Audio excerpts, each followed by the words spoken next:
Frank began his career as an intern at KTVU in 1981. He went on to become the #1 news anchor in the Bay Area for 30 years, and he won 5 Emmys for television news and journalism. In June of 21, he took a leave of absence to address his mental health issues and addiction problems. He's going to share his recovery as well as some of his adventures reporting the news. Please welcome Frank Somerville. Thank you. Thank you so much, Mike. It was great seeing you yesterday, along with one other person. I'm blanking on her name right now, but my name is Frank, and I'm an alcoholic, and I'm a major cokehead, not minor, major. And I can finally say that now. I no longer have to live a lie. It was, I lived a lie for many, many years.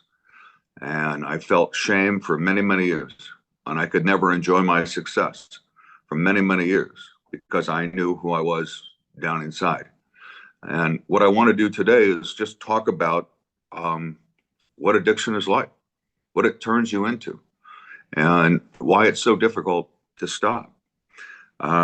I can just finally be honest, and it feels great. And what I want you guys hopefully to get out of this is just what happens to an addict, the kind of things that it makes you do. When I look back at who I was, I don't even recognize the person. I truly don't. And today I'm going to tell you some really embarrassing things, because that's what happens. So I wanted to start with one example that I thought I would never share with anyone. And it was back when I was a reporter in Rhode Island. And we were doing a story on a gentleman who didn't have a lot of money. And his son was fighting in a desert storm. His son was willing to give his life to go overseas and fight a desert storm. Dad was very concerned, obviously. And so I was interviewing him. And on the counter, I saw that he had $60. Well, to me, that represented a gram of coke. And so I stole the money. I stole his money. I mean, what kind of person would do that? I did, because I was an addict and because all I could think about was coke. That's the kind of person you turn into.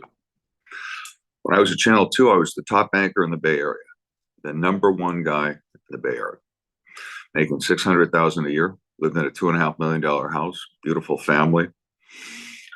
Now it's all gone. I have an ex-wife who is still furious over how I treated her, and rightly so. My older daughter won't speak to me. And all my life, I dreamed about taking her to college,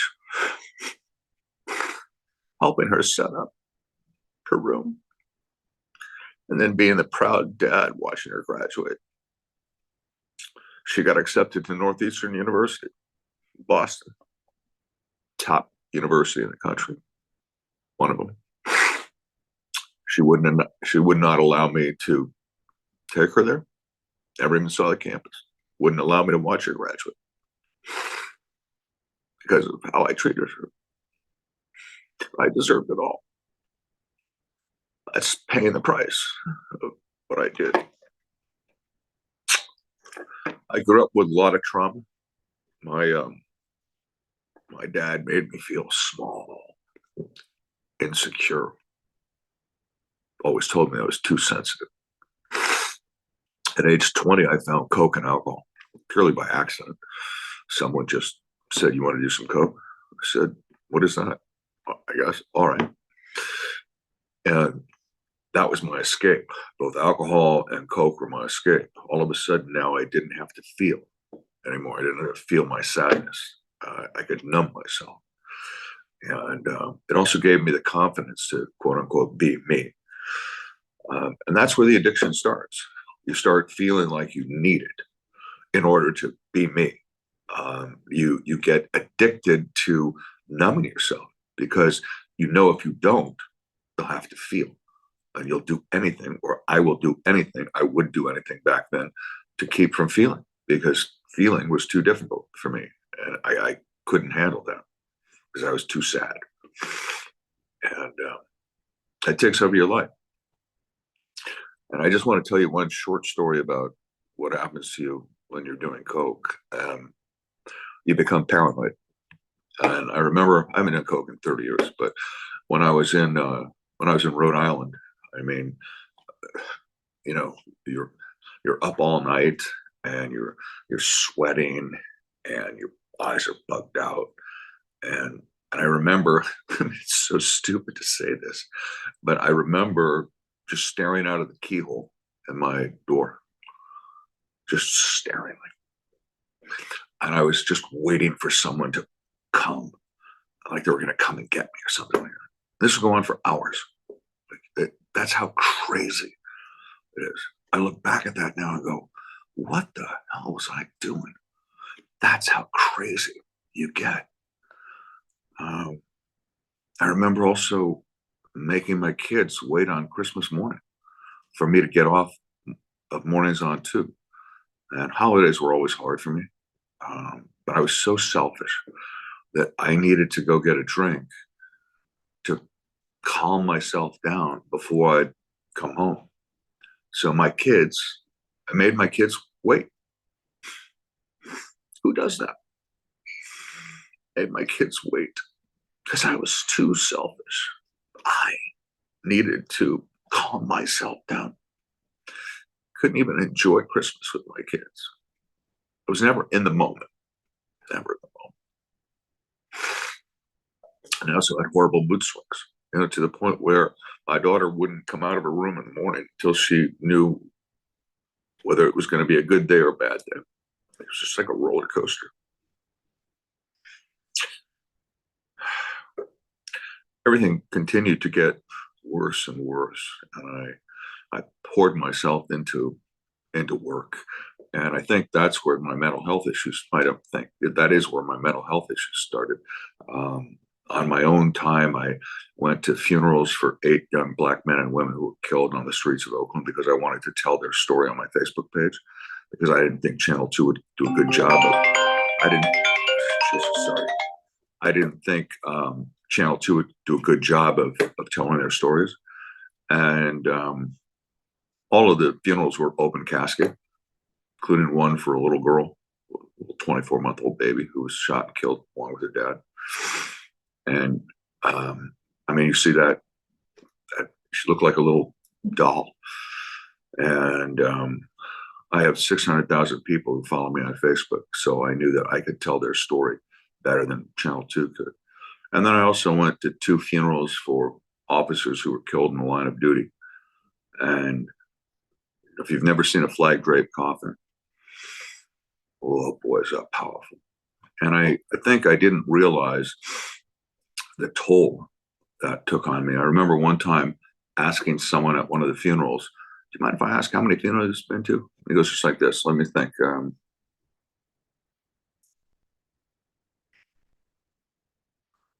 He said, in the last year, I think I've been to 13. I mean, I can't even remember the last funeral I went to. That's just so normal for them. Another girl told me she'd been to so many that she only goes to funerals now of people she really knew. It's just stunning. But I think I felt like my mind was cracking. That's how I used to describe it to my wife. And then I also said, I feel like I'm in a pall of sadness. And I've never used that word in my life, but that was the word that came to my mind in terms of how to describe how I felt. But for main anchors, just like for police and firefighters and CEOs, asking for help is a sign of weakness. At least that's what I thought. And so I didn't ask for help. Plus, the HR person at our station didn't care. She was more interested in protecting the company than she was with helping employees. And so I took the easier way out. It was a cop-out. I just drank to deal with it. And finally, on June 6th of 2023, last year, 8 months ago, I surrendered. I was sick of the chaos. I was sick of being angry. I was sick of being sick and looking sick. started going to AA meetings 5 days a week. The steps help teach you to understand why you do things so you can change your behavior.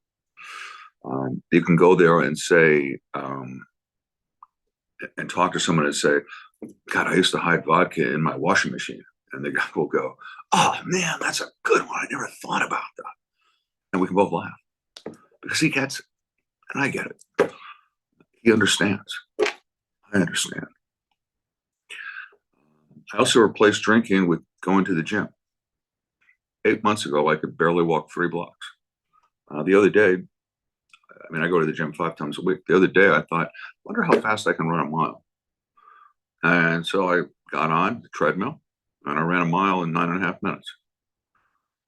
For someone who's 66, that's pretty freaking fast. That's running at 7 miles an hour, which is, whew, that is fast. I also, I do this for a reason. The only way I can show you how I've changed is when we have a Batman tattoo. You better damn well have a badass shoulder. And so I've lost 25 pounds and I've completely transformed my body. And I can wear a shirt like this. And I have a 19-year-old daughter who goes, whoa, Dad, you look pretty kick-ass in that shirt. I'm like, yeah. I was afraid she'd go, Dad, you're 66. I don't really think you should be wearing that shirt.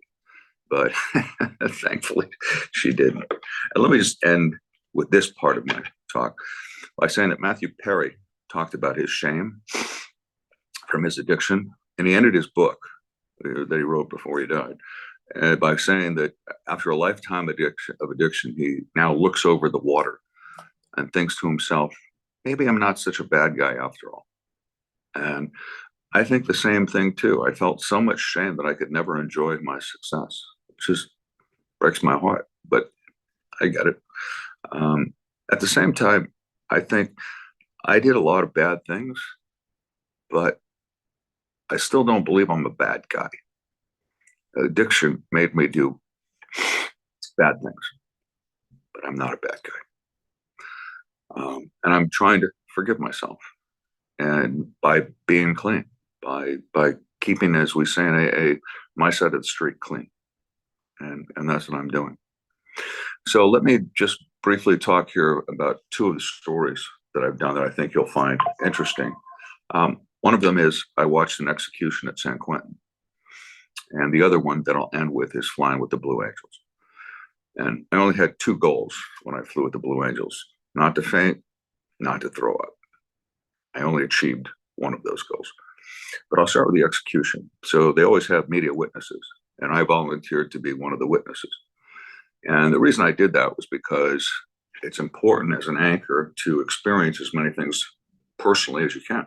The more things you've experienced, the better an anchor it makes you, because now I can do an interview about the death penalty differently from someone who hasn't witnessed an execution. So I'll never forget driving across the Richmond-Somerville Bridge.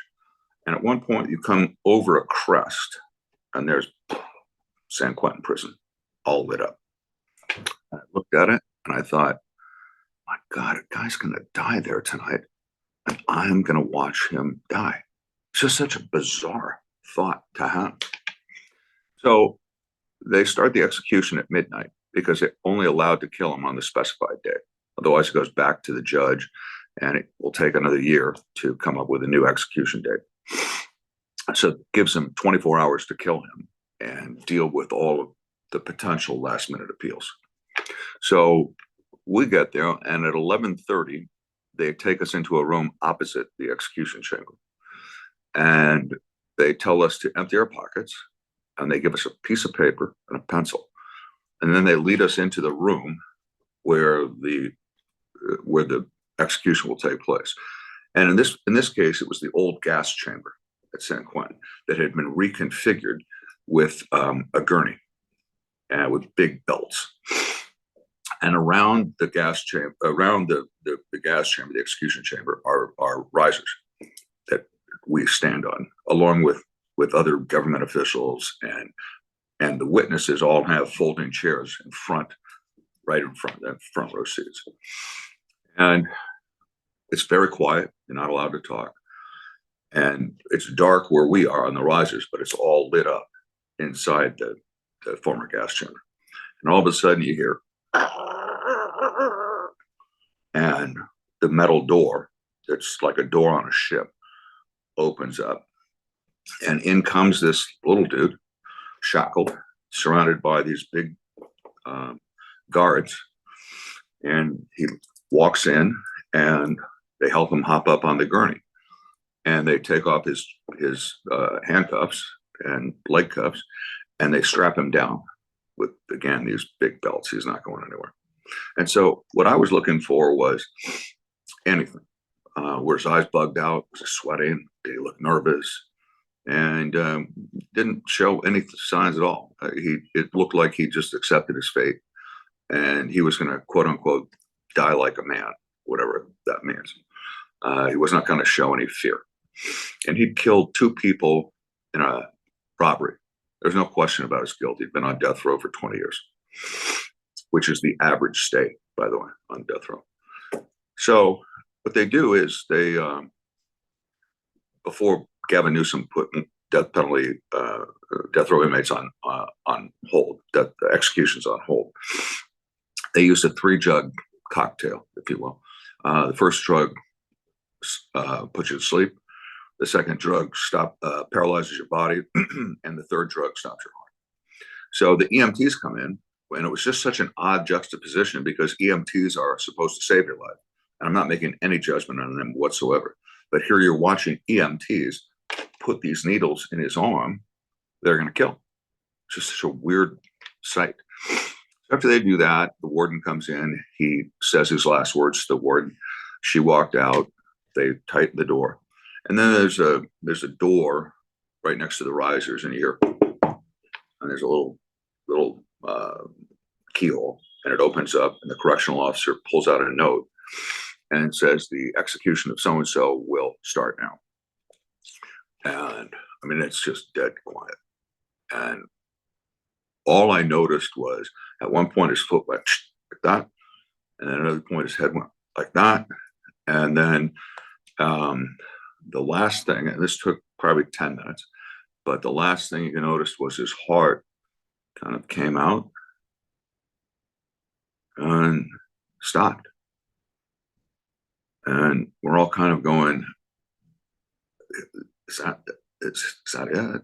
And then here, correctional officer opens up the keyhole, pulls us out, and says the doctor has pronounced so-and-so dead at 12:13. And at that point, we're the first ones to leave, the media are. And so we walk out.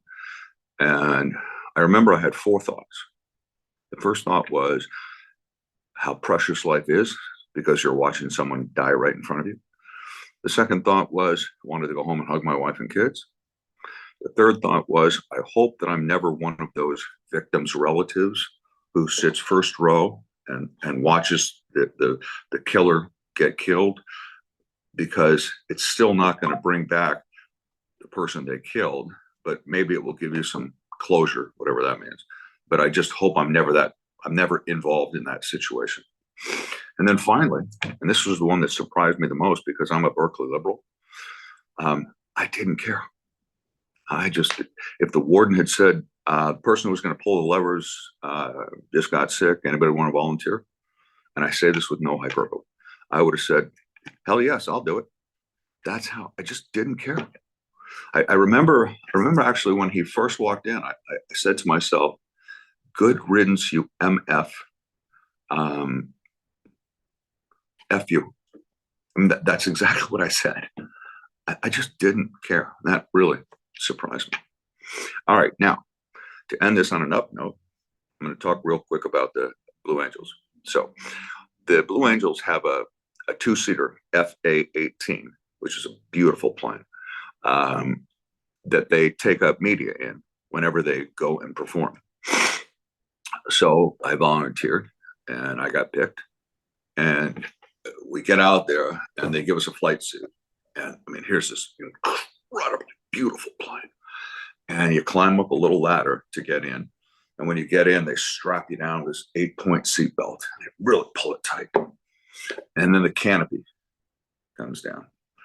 And the first thing I remember was the air conditioning. I thought, oh my God, this air conditioning is awesome. Because it was this crisp, cold air. And I always run hot anyway. I just thought, why can't I get this kind of air conditioning in my house? Good Lord. And then I noticed that there were all these red buttons. There was one in front of me, one down below, and one on each side. I'm like, I wonder what these are. And the pilot, Ken Switzer, goes, Frank, whatever you do not hit one of those red buttons. And I said, well, what are they? And he goes, that's the ejector seat. And I said, Ken, I will not be hitting one of those buttons. And he said, if we have to eject, I will say eject, eject, eject. And on the third eject, you hit. And basically, on the ejector seat, there's a bomb underneath your seat that shoots you out. And it shoots you out with such force that it compresses your spine. And you can be seriously injured. I mean, at least you're alive, but you can be seriously injured. So then he starts up the engine. And I love engines. I love power. I love speed. And it's just this beautiful. And we pull out onto the runway. And he goes, you ready? And I'm like, yes, I'm ready. Let's go. And so we go and we come up about 50 feet off the runway. And he goes, 100 miles an hour, Frank, 200 miles an hour, Frank, 300 miles an hour, Frank, stand by, pull. And on pull, he had told me there's 2 metal bars on each side. He said, you pull on those bars, you go, and so the plane goes like this, 300 miles an hour, stand by, pull. We go straight up. And I'm just like, oh my God, this is so badass. I love this. And we go straight up and then we level off. And then we're doing. And I started noticing that I was getting this little pit in my stomach. And I kept saying, God, please don't let me throw up. Please don't let me throw up. And I kept taking deep breaths. Mind over matter, mind over matter, mind over matter. And then Ken said, Frank, I'm going to show you what it's like to fly upside down for an extended period of time. And he takes the plane, he goes, and I'm like, oh my God, this is not good. And I said, Ken, I think you better level the plane off. So he did. And at that point, I had to throw up. And it never occurred to me that planes like that would have side view mirrors. So they have bags on either side, and I pull out one of the bags. And I'm throwing up while I'm watching him in the mirror watch me throw up, which was kind of embarrassing. And then when I did finish throwing up, I'm sitting there in this beautiful plane with this bag of throw up in my hand going, well, what the hell am I supposed to do with this? And so I put it on the ledge over here. And sure enough, here it is over here. And he banks this way. I'm like, whoa. And so I grabbed it. I'm like, God, what the hell? And then I remembered my flight suit has all these pockets. So I put it in my pocket right next to my calf. And we had to end the flight early. Darn it.